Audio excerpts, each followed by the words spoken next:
Hey everyone, welcome to my Relocation Diaries, where I share with you the behind the scenes of my life and what it's like to move to a different country with your family. We recently, not so recently, 5 months ago, moved to Barcelona, and I'm just sharing with you my experience here every single week. I'm recording this on a Friday, and the episode is going to be released today. I usually don't do it. I usually record it ahead of time, but this week has been really, really busy and insane, and I'll tell you why. And this is why I'm recording it last minute. But also, if you're listening to this on the day this podcast has been released, then you'll know that it's like a real life update. So the reason why I'm recording this so late is because tomorrow is my meetup, my Barcelona student meetup, where students from New Sound and beyond come from all around the world to meet together. We did this meetup over a year ago, a year and a half ago in New York. It was in October 2022. And now we have the privilege of hosting it again, this time in Barcelona, where I live. Can't believe I'm saying that. So obviously, there is so much that is going on currently because of that. There's all these people are coming, and I'm going to tell you about the meetup. I'm probably going to record an entire episode about it next week. But today's topic is about planning. So it's not just going to be an update about the meetup, it's about the concept of planning and how incredibly energy consuming that is.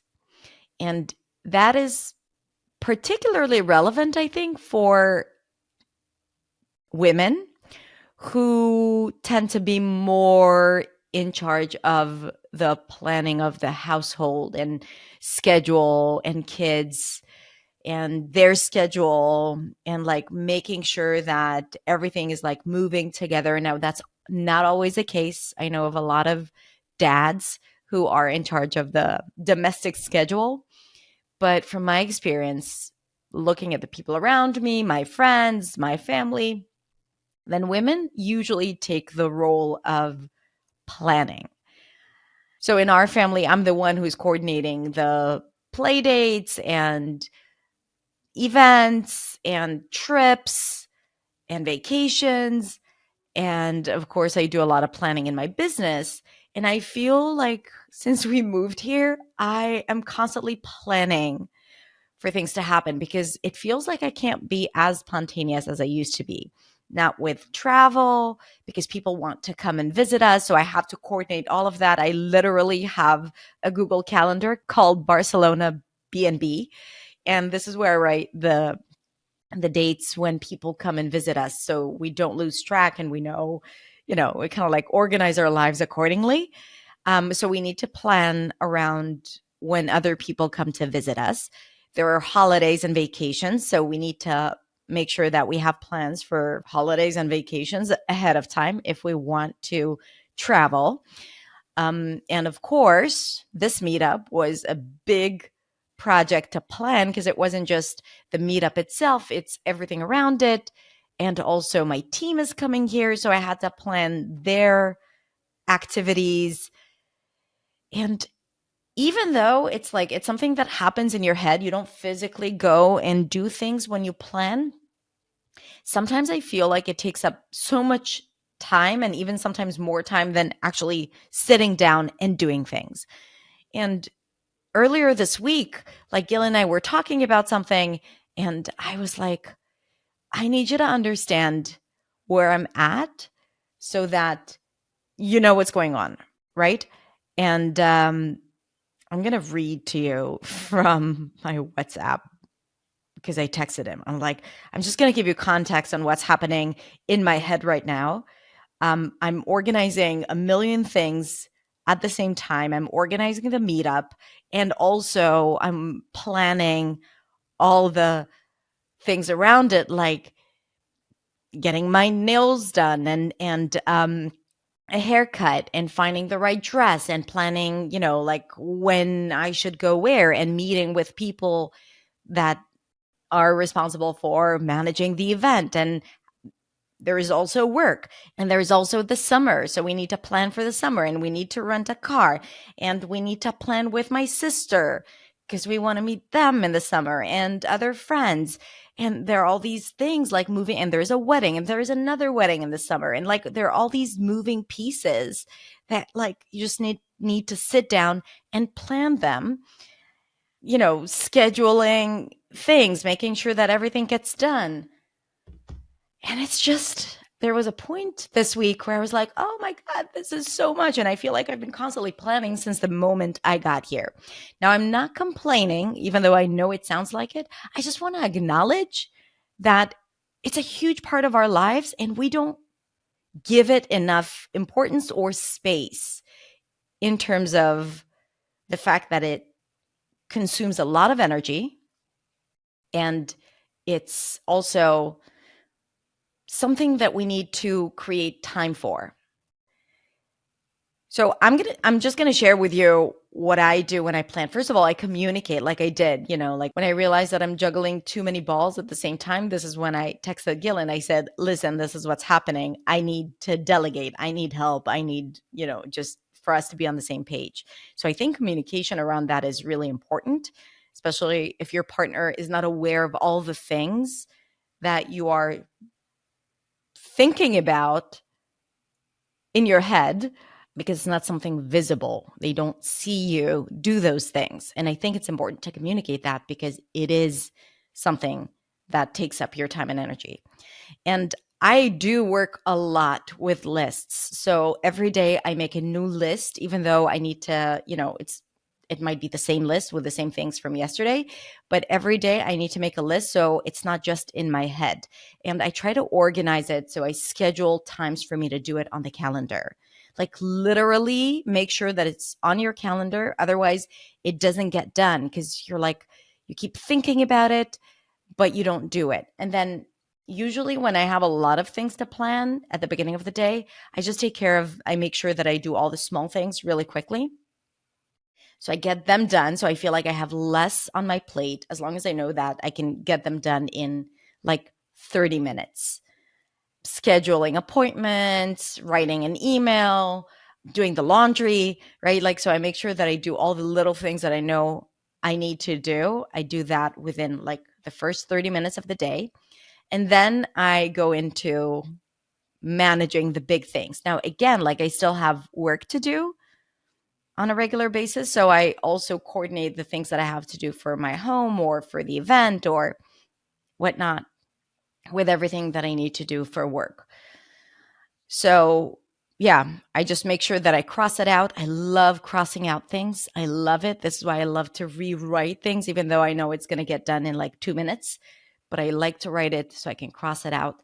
And I really don't just keep it in my head because that makes it impossible for me to succeed or not to stress over it. So I think I did really well with managing everything up until this point. And again, like I think just like the personal maintenance, because I don't usually get my hair done and my nails done, and I don't usually shop for clothes. I like shopping for clothes only when I see a store by coincidence and I'm like, oh, it's like they have really cool clothes. And then I go in and then I find something. But to actively go and look for a dress or an outfit for an event, I hate it. And then I really couldn't find anything. So I spent so much time looking for something to wear for my event. Anyway, I found something. Don't worry, I'm going to be fine. But also, that is something that takes up a lot of time and energy. God. Okay, so that is what's happening. And that is my advice to you on how to plan better. Now, just, a quick update about what happened this week. So this week, a few members of my team were able to come here to Barcelona, and that was amazing. We've met before several times, but I've met with 2 team members that I haven't met before for the first time, which was amazing. And last night we had dinner at my place.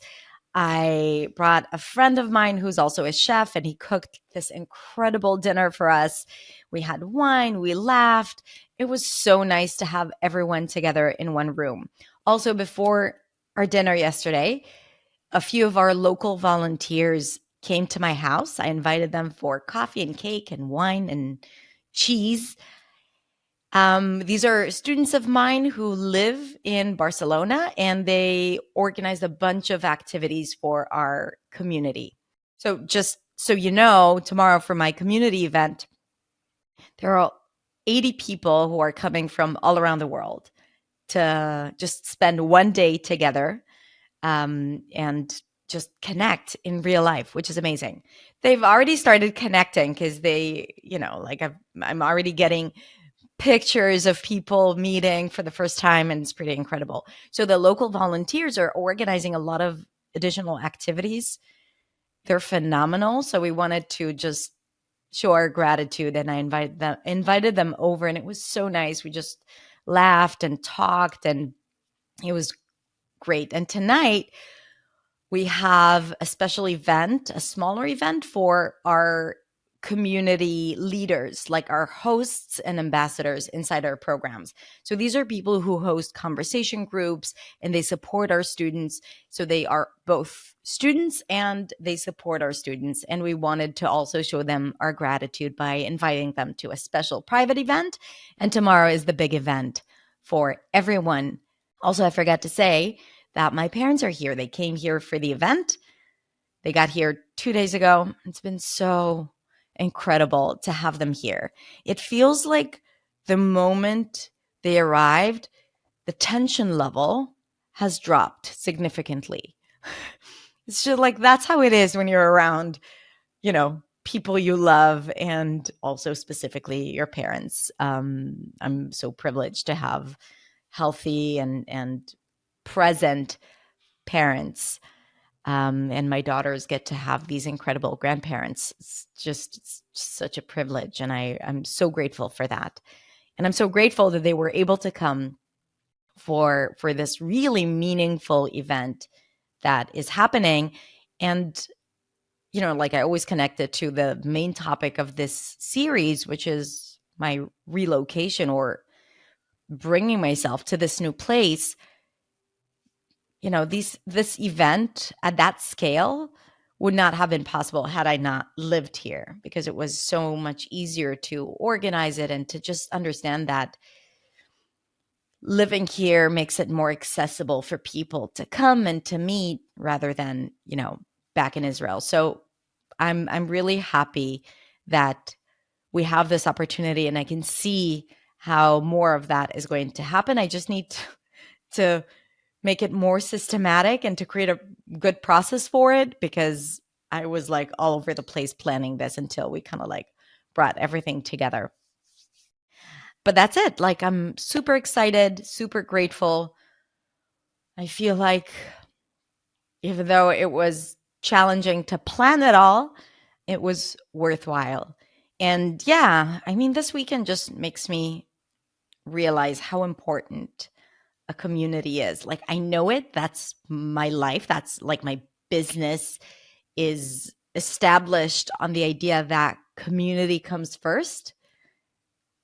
But still, like, every time I see these connections online and in real life, I'm like, this is what life is about. And I'm so grateful. So thank you all for listening and for being a part of this journey. It's so funny, by the way. I made a few reels. You can follow me on Instagram on my stories, because I share the behind the scenes of the meetup and our planning and all of that. But I shared a few photos from my kitchen, and I got so many messages on Instagram. Here's the refrigerator. This is the refrigerator.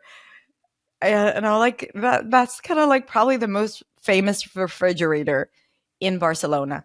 So I'm going to take a few more photos of the refrigerator, of me hugging the refrigerator. If you want to follow me on Instagram, go to hadar.accentsway, and you'll see the behind the scenes of me, my team, and my students. All right. That's it. Thank you for being a part of this journey. I love you. Take care and talk to you soon.